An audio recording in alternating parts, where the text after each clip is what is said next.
le journal.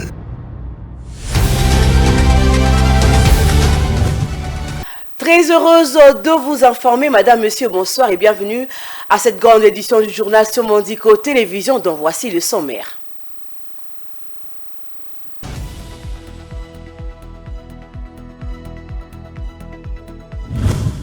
Félix Tshisekedi a été reçu dans le bureau ovale de la Maison-Blanche par les présidents américains Joe Biden, avec lequel plusieurs accords économiques ont été conclus d'une part, et d'autre part, les questions essentiellement centrées sur la condamnation du Rwanda qui déstabilise l'Est de la RDC en soutenant le mouvement rebelle M23 ont été abordés.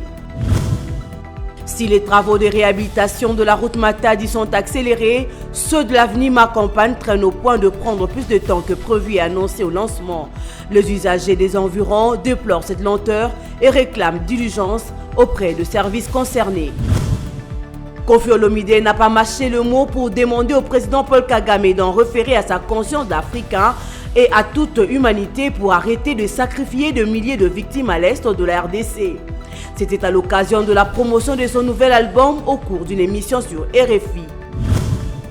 La justice de la CPI n'a pas fini de régler le compte de tout le péché de Bosco Ntaganda qui va purger les 30 ans de sa sentence dans une prison en Belgique.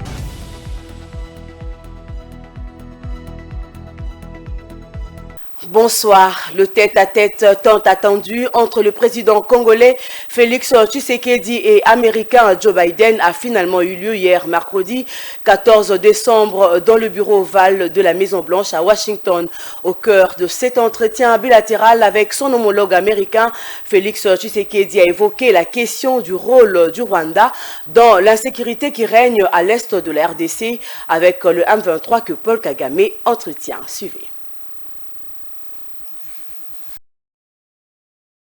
Félix Tshisekedi a été reçu en aparté hier mercredi 14 décembre par le président américain Joe Biden. Cette audience accordée au président congolais s'est déroulée dans le célèbre et historique bureau ovale de la Maison-Blanche. Cette rencontre a tourné essentiellement sur la crise qui prévaut entre la RDC et le Rwanda qui finance, appuie et soutient des groupes armés dont le mouvement terroriste M23 qui opère des massacres à l'est du pays. Juste après, le président Biden a associé à cette rencontre 4 autres chefs d'État pour une concertation autour des grandes préoccupations régionales africaines. Mais bien avant cela, le chef de l'État, Félix Tshisekedi, a appelé les États-Unis à maintenir des pressions accrues sur le Rwanda afin que cesse sa violence dans l'est de la RDC. Il s'est ainsi exprimé lors d'une rencontre bilatérale pour la signature des nouveaux accords économiques USA-RDC. Accord engagé par le ministre des Affaires étrangères Christophe Lutundula avec le secrétaire d'État américain Anthony Blinken en marge du forum USA-Afrique sur la paix, l'insécurité et le développement économique à Washington.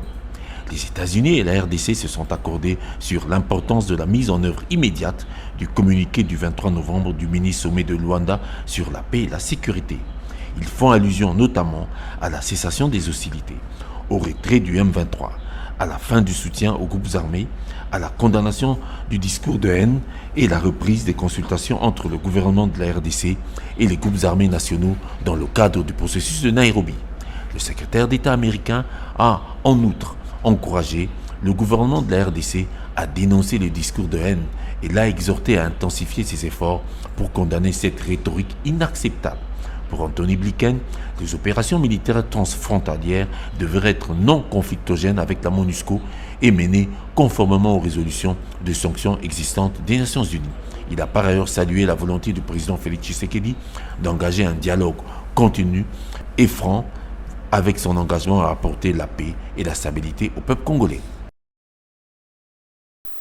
Et puis Bosco Ntaganda, ex-général de l'armée congolaise, a été transféré dans une prison au Royaume de Belgique hier mercredi 14 décembre pour y purger sa peine.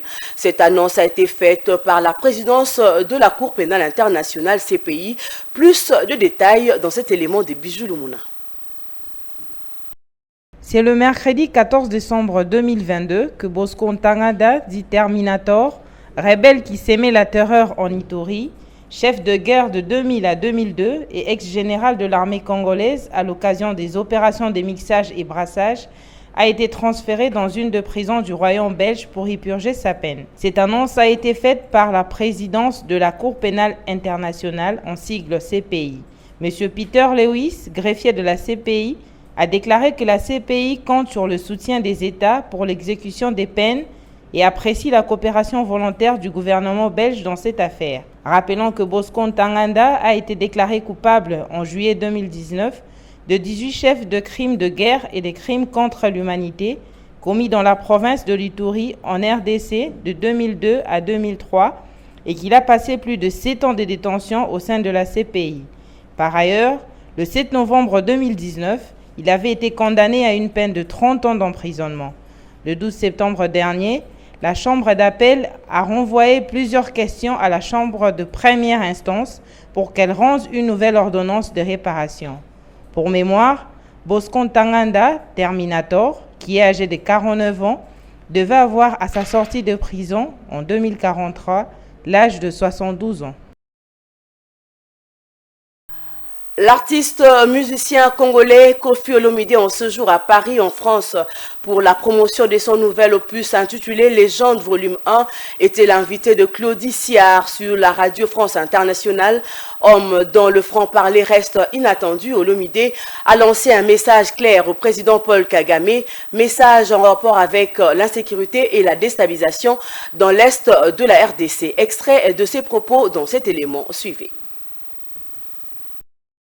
Ouais. J'ai dit un mot au président du Rwanda, qui est le commanditaire, tout le monde le sait aujourd'hui, de ce qui se passe dans l'Est. Je le respecte, parce que c'est un chef d'État, il peut être bon, moins bon, c'est pas mon affaire, mais voir des femmes tuer, des enfants, des jeunes filles violées, depuis 10 ans, 15 ans, 20 ans, et que ton nom est cité comme le commanditaire,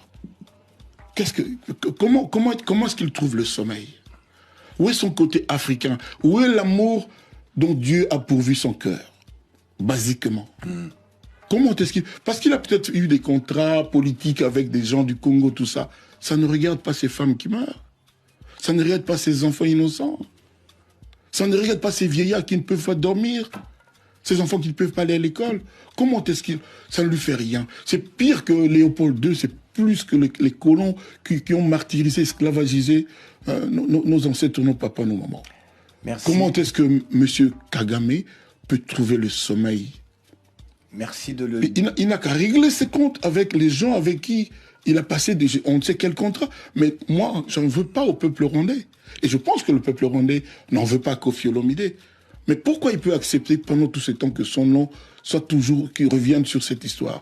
Voilà. Moi, je ne l'accepte plus. Ça a trop duré. Monsieur Kagame, avec respect, faites en sorte que les gens à qui vous donnez les ordres de détruire le Congo s'arrêtent. Et de toutes les façons, le soleil s'arrêtera toujours, se lèvera toujours à l'est. Tout à fait autre chose, le comité dirigeant du regroupement des étudiants du Congo a remercié les présidents de la République Félix Tshisekedi Tshilombo par l'entremise du ministre de Transport Cherubin Okende d'avoir réalisé sa promesse de mettre à la disposition des étudiants de bus Trans Academia. Déjà à Kinshasa, 265 étudiants venus de différentes provinces ont aussi palpé du doigt ces engins stockés dans l'entretemps au palais du peuple. Muriel Monsa.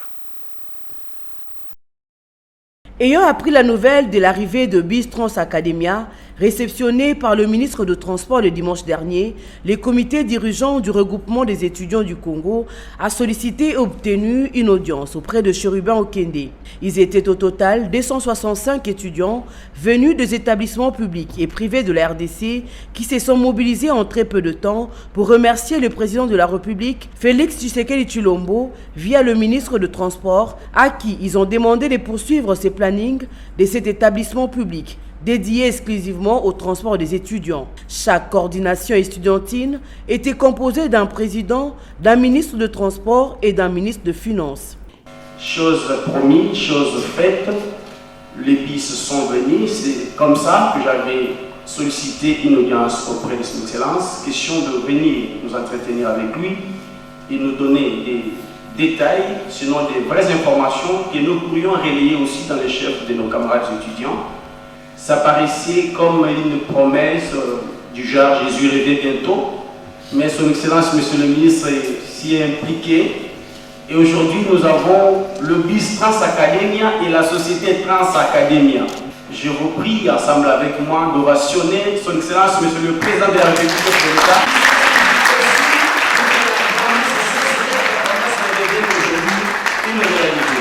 Chériban Okende leur a rappelé que la présence de ces bus Trans Academia à Kinshasa est une preuve éloquente de la réalisation de la promesse du chef de l'État.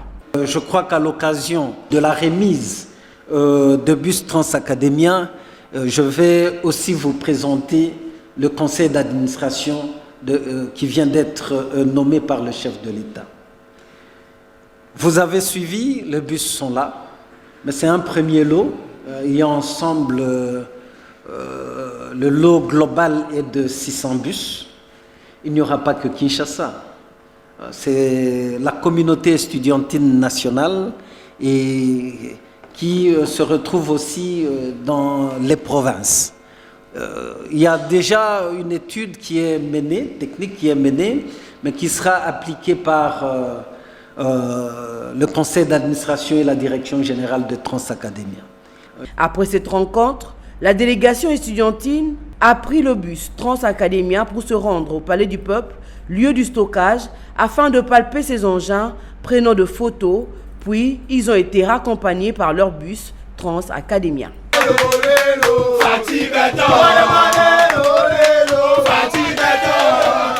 Dans les volets infrastructures, la réhabilitation de la route Matadi connaît des contraintes liées à la saison de pluie qui entre dans sa période de fréquentes précipitations.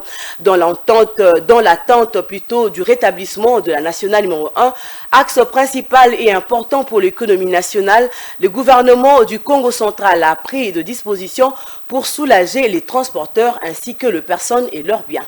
Le détail avec Guy Dunga à Kabamba. Le gouvernement provincial du Congo central, via le ministre provincial de l'Intérieur, de la Sécurité et des Affaires coutumières, a appelé dans un message la population de cette province au calme après la coupure de la route Matadi intervenue entre les quartiers Sans-Fil et Matadi-Mayo à Kinshasa suite à une pluie diluvienne. Avant la réparation de la route et la reprise normale du trafic sur ce tronçon routier, le ministre provincial de l'Intérieur a recommandé à tous les véhicules ayant prévu de faire le voyage sur cette route de ne pas s'exécuter durant 48 heures, tout en priant ceux qui sont déjà en route de se garer dans un endroit de sécurité avant la tombée de la nuit en attendant le rétablissement de la circulation. Pour assurer la sécurité des véhicules et de leurs occupants, le ministre provincial a renforcé des éléments de la police munis des véhicules pour des patrouilles tout au long de la nationale numéro 1. Il a porté à la connaissance de la population de l'existence d'une route de secours sur l'axe Vouloulou-Djili-Sekomaf pour les véhicules tout-terrain. Entre-temps, du côté de la ville-province de Kinshasa, les travaux de réhabilitation évoluent tant bien que mal en raison des intempéries qui se poursuivent sur le terrain. Déjà, des expositions ont permis certains aménagements sur le site de la route coupée afin que la circulation des piétons se régularise en attendant celle des motos et des voitures bien avant des gros camions remorqueurs qui devront attendre l'entame des grands travaux. L'avenue Macampagne reliant la station-service sur l'avenue Kassavubu à l'avenue Ngouma, en passant par la place commerciale, est en pleine réhabilitation pour une durée d'1 mois, selon l'entreprise chinoise Shanghai Electric. Malgré l'exécution de travaux, les usagers de cette voirie s'inquiètent de la lenteur et demandent au maître d'ouvrage de faire d'une pierre deux coups pour régler le problème d'embouteillage et permettre la circulation de biens et de personnes. Viningali Junior et Deo Tulombo étaient sur place. L'initiative de la réhabilitation de cette artère est louée par les usagers de ces tronçons car elle facilitera le trafic de personnes et de leurs biens par rapport à son ancien état où elle était jalonnée des nids de poules et des bourbiers. Prévu pour 1 mois, le travaux de réhabilitation de l'avenue Macampagne semble dépasser le délai prévu, une situation inquiétante qui plonge les usagers de ces tronçons dans l'impasse. C'est depuis qu'il a accédé au pouvoir que nous voyons Kinshasa en mouvement. C'est-à-dire, Kinshasa est un chantier, bien sûr, parce que beaucoup de routes, il n'y avait pas de routes secondaires, mais aujourd'hui, quand même, les gouvernements prient, n'est-ce pas, à main la responsabilité de pouvoir arranger la vie province de Kinshasa. Moussa Lebanda Kala, c'est un bon travail au Bazo Sala. Mais sauf que ce que nous pouvons demander aux autorités compétentes est de renforcer ces gens ici. ba renforcer bango ebi tozana ba période moko très compliquée ba fête. Ba toazo kende ville, bazo zonga ainsi de suite. Ba toza quand même ba embouteillage eleki ebele. Omoni awa mudako bima wa keti pen. Mudako kota boya bimi akei abandal. Oko bima a okei soki wapi. Soki ezako umela ndengwana ezo sala un peu bien. Pour Gaston Kachama, chef du département de bétonnage de l'entreprise Shanghai Electric, les travaux avancent à pas de géant car le béton se diffère du goudron. En fait, bien sûr, se plaindre pour les gens se plaignent, mais ils doivent se rassurer que nous sommes en train de travailler. C'est une question de temps. Le béton est différent du goudron, mais les travaux avancent à pas de géant et nous sommes presque à la fin. Dans une semaine, le trafic va reprendre sur ces tronçons. Donc, dans une semaine déjà, sans problème. Donc, il n'y a pas de embouteillage de la souté. À noter que ces travaux sont financés sur fonds propres du gouvernement, débutés le 6 novembre dernier pour un linéaire de 7 km. Dans un autre registre, la situation sécuritaire à Kwamouth, le tribunal militaire garnison de Bandundu a déjà débuté les audiences foraines pour juger les assaillants et les éléments de force de l'ordre et de sécurité, tous présumés auteurs des atrocités à Kwamouth et Bagata dans la province du Kwilu. Précisément à Bagata, on signale encore la présence de certains incivis qui perçoivent des taxes d'évacuation agricole auprès de transports qui font le trafic dans cette partie du pays. Suivez.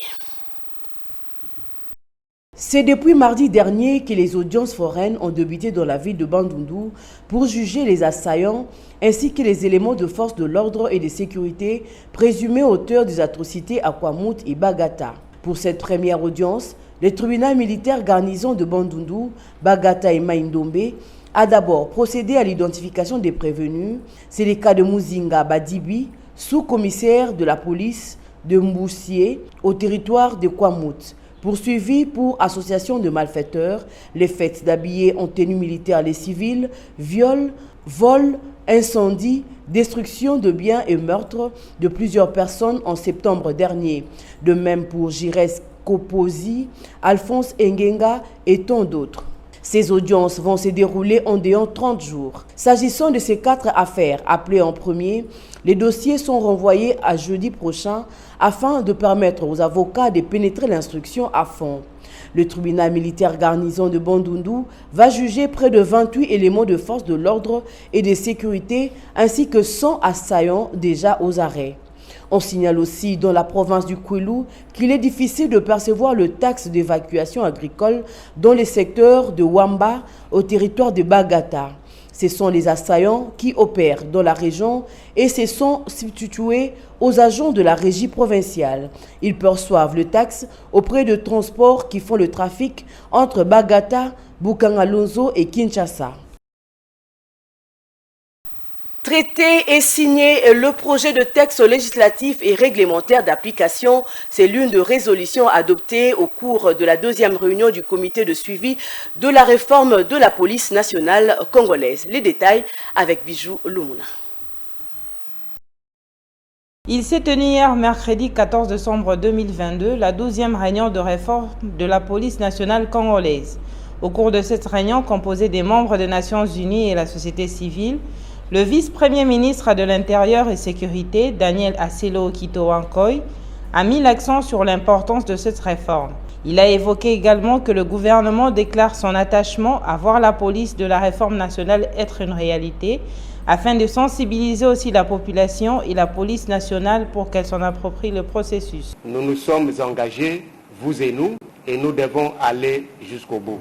Le gouvernement de la République demande à la société civile congolaise de faire également sa part à la sensibilisation de la population, sensibilisation dans la mesure du possible de la police nationale congolaise pour que celle-là également s'en approprie ce processus. Cette réforme de la PNC avait été enclenchée afin de permettre à ces services de mener à bien son travail, d'où une formation pour assurer le contrôle de qualité des ressources humaines.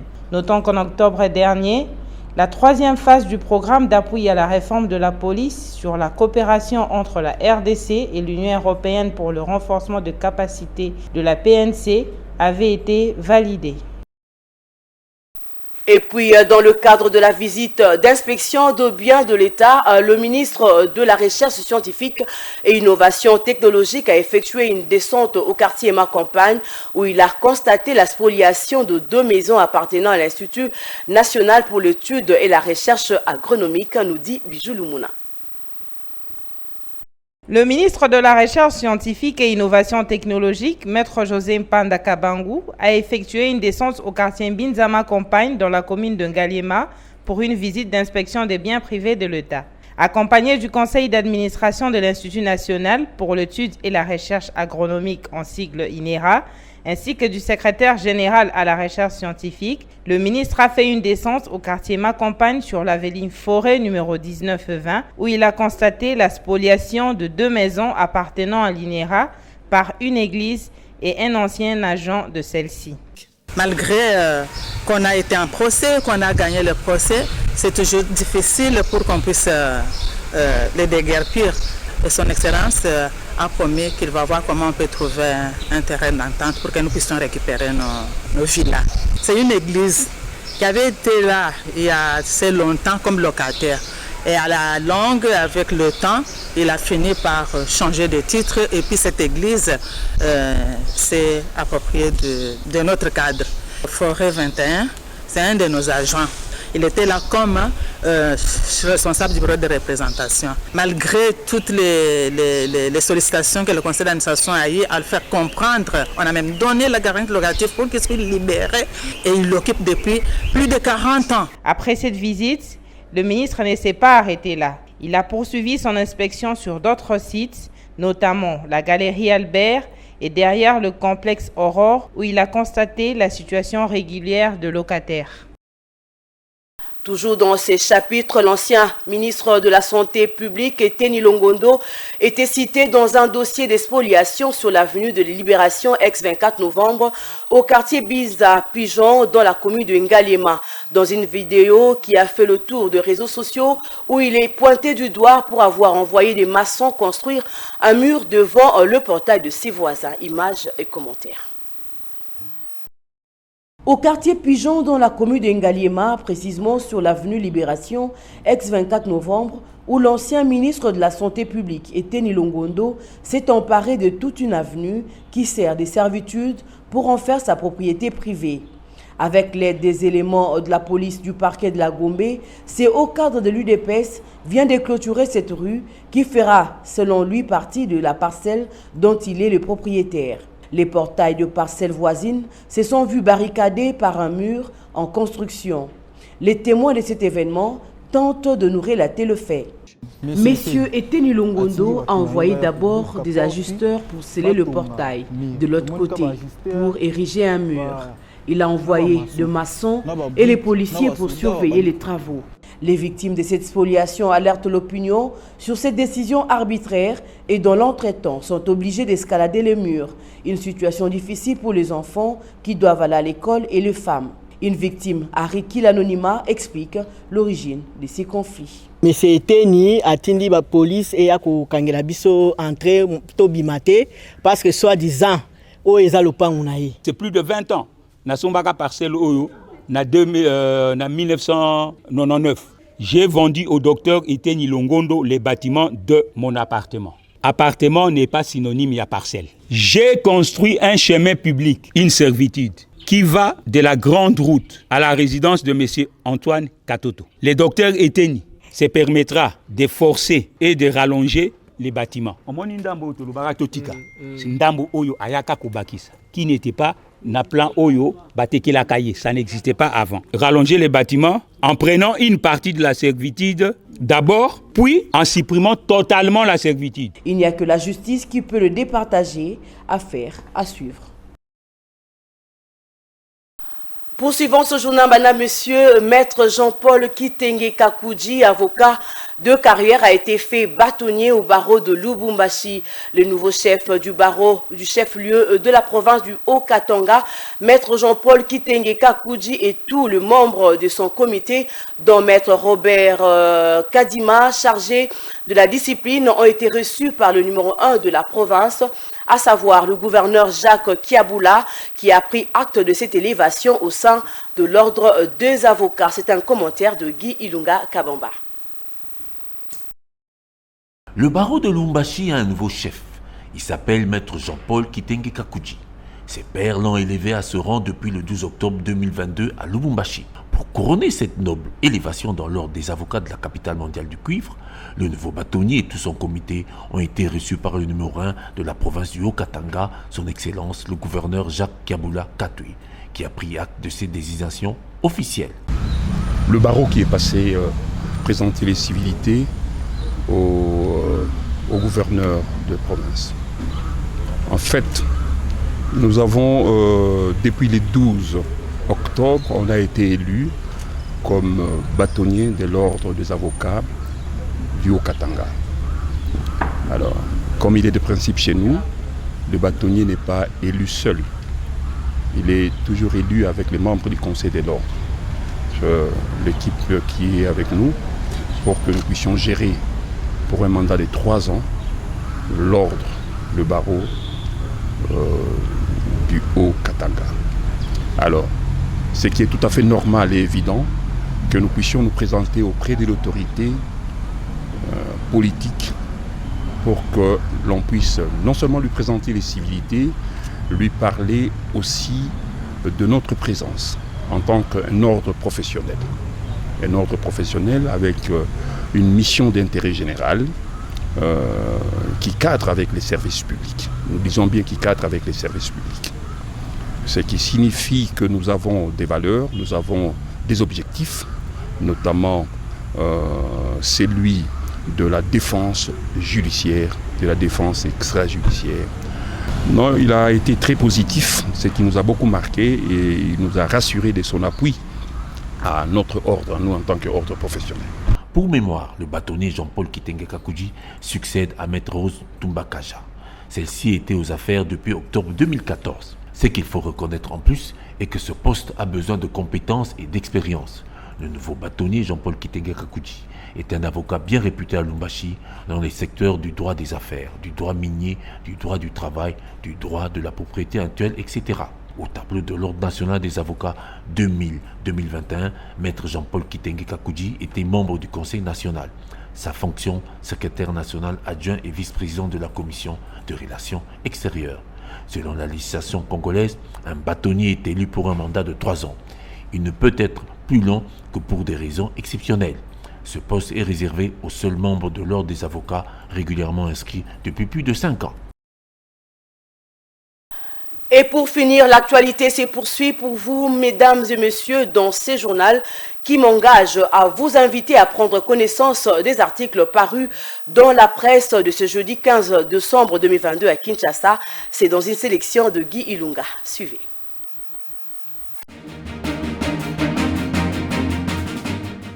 Mesdames et messieurs, c'est l'heure de vous informer sur l'actualité via les journaux parus ce jeudi 15 décembre à Kinshasa. Retombée du sommet États-Unis-Afrique, la prospérité rapporte que le sénateur américain Menendez et ses collègues sensibilisés sur la crise à l'est de la RDC. Cela grâce au FIS et d'autres organisations congolaises de la diaspora aux États-Unis. Selon la prospérité, ce contact permettra aux sénateurs américains influents d'intervenir auprès de l'administration Biden pour faire appliquer une série de 7 actions répressives contre le Rwanda et la balkanisation de la RDC. Le phare explique à sa une que l'hécatombe de Kinshasa contraint Félix Tshisekedi d'écourter son séjour aux États-Unis car l'article assure que le président de la République en a décidé ainsi après avoir instruit le gouvernement de décréter 3 jours de deuil national. Sur ce sujet concernant la dite hécatombe qui a obligé le président à écourter son voyage aux USA, le phare toujours rapporte comme pain chaud de son actualité en page 2 ceci. Constructions anarchiques à Kinshasa, beaucoup de bruit, peu d'action. Cela pour exprimer le déjà connu sur des craintes de nombreuses fois formulées à propos des sites érosifs et impropres à toute construction au-delà du manque des dispositions infrastructurelles pour parer aux intempéries telles que les caniveaux et les collecteurs. Le quotidien du journal lâche sans retenue ces gaffeurs qui entourent le président Fachi pour rapporter que le président du tribunal de commerce de la ville de Lubumbashi, Laurent Batubenga Ilunga, a déposé sa démission au président de la République. Pourquoi veut-on savoir? Eh bien, parce qu'un proche du chef de l'État en serait la cause. Le journal relie ce scandale qui ne dit pas son nom avec un autre qui avait impliqué la juge Chantal Ramazani Wazuri. De quoi s'agit-il exactement? L'article indexe Maître Peter Tchani, qui aurait exercé des pressions sur le magistrat Laurent Batubenga, qui n'a pas voulu trancher en la faveur qu'on lui imposait dans un dossier ayant trait à des intérêts de Moïse Katumbi. Attendons de connaître la suite après cet épisode, car c'est sûr cette affaire n'est pas encore terminée. Terminée en effet selon l'avenir, la route Kinshasa-Matadi, déjà opérationnelle, 24 heures après la catastrophe. On suffit aux ingénieurs de l'OVD, en appui à la CGT et à la SOPECO, qui ont travaillé d'arrache-pied jour et nuit pour ouvrir la route nationale numéro 1. Ainsi, selon l'article de l'avenir, il n'y a eu que plus de peur que de mal. Terminons cette ronde des journaux avec la consoeur de la tempête des tropiques qui confirme que, au deuxième sommet USA-Afrique de Washington, Félix Tshisekedi exige des sanctions contre le Rwanda de Paul Kagame. Et il demande aux États-Unis de s'impliquer fortement dans la résolution de ce conflit. La tempête des tropiques va plus loin en relevant le poids de la RDC avec ses potentialités dans les enjeux liés à l'urgence climatique et à plusieurs ressources minières stratégiques pour l'Amérique et la communauté internationale. Bref, ne pas prendre au sérieux les cris de la RDC équivaudrait à l'exposer au risque de perdre tous ses atouts inestimables pour l'humanité. Mesdames et messieurs, cette revue de presse est vraiment terminée. Bien à vous de nous suivre aujourd'hui et toujours. Au revoir sur Mandico TV.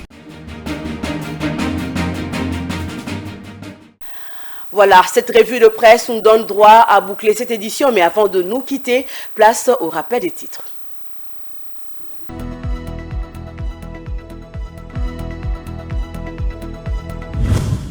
Félix Tshisekedi a été reçu dans le bureau ovale de la Maison-Blanche par le président américain Joe Biden, avec lequel plusieurs accords économiques ont été conclus d'une part, et d'autre part, les questions essentiellement centrées sur la condamnation du Rwanda qui déstabilise l'Est de la RDC en soutenant le mouvement rebelle M23 ont été abordés. Si les travaux de réhabilitation de la route Matadi sont accélérés, ceux de l'avenue Macampagne traînent au point de prendre plus de temps que prévu et annoncé au lancement. Les usagers des environs déplorent cette lenteur et réclament diligence auprès de services concernés. Kofi Olomide n'a pas mâché le mot pour demander au président Paul Kagame d'en référer à sa conscience d'Africain et à toute humanité pour arrêter de sacrifier de milliers de victimes à l'est de la RDC. C'était à l'occasion de la promotion de son nouvel album au cours d'une émission sur RFI. La justice de la CPI n'a pas fini de régler le compte de tout le péché de Bosco Ntaganda qui va purger les 30 ans de sa sentence dans une prison en Belgique.